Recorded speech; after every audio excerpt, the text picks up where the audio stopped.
জুলাই শহীদ পরিবারের সদস্যবৃন্দ, জুলাই আহত মুক্তিযোদ্ধাবৃন্দ এবং সাংবাদিক প্রিয় ভাই ও বোনেরা, আসসালামু আলাইকুম।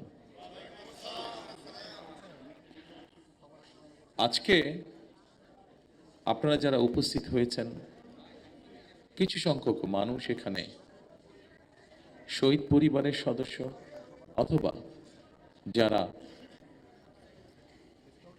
জুলাই বিপ্লব আন্দোলনে শরিক হয়েছেন এবং শারীরিকভাবে ক্ষতিগ্রস্তের শিকার হয়েছেন, আহত মুক্তিযোদ্ধারা এখানে কিছু সংখ্যক উপস্থিত আছেন যারা বক্তব্য।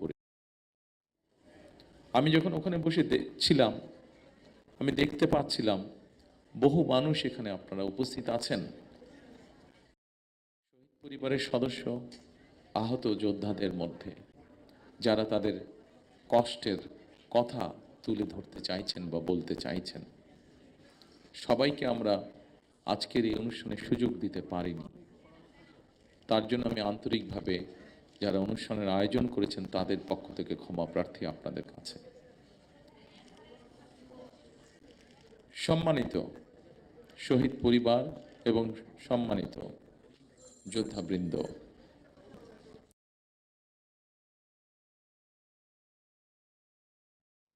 এই বিশাল প্রত্যেককে হয়তো এই দিন পেরিয়ে আগামী দিন চলে আসবে, 1 মিনিট করেও যদি কথা বলেন আপনারা, সেজন্যই হয়তো সবাই হয়নি।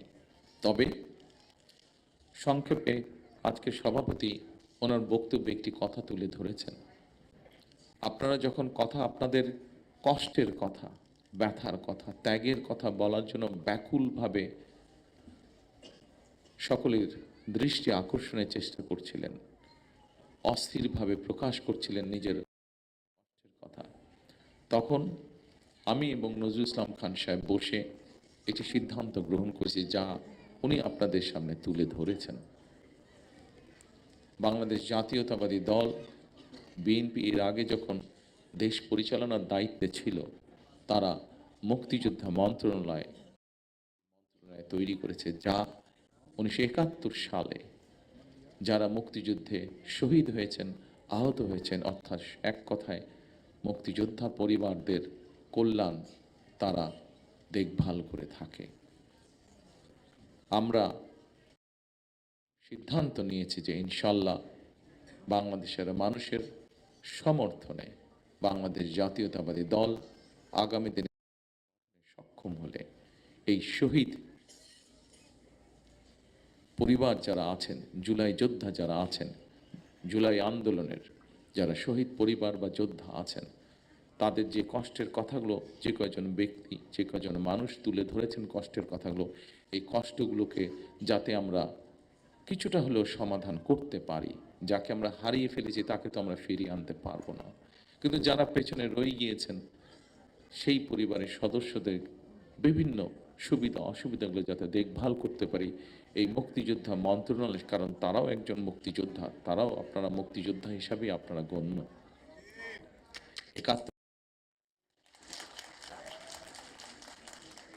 71 সালে এই দেশের মুক্তিযোদ্ধারা এই দেশের স্বাধীনতা অর্জনের জন্য জীবন দিয়েছিলেন, এই দেশের স্বাধীনতা অর্জনের জন্য যোদ্ধারা ত্যাগ স্বীকার করেছিলেন।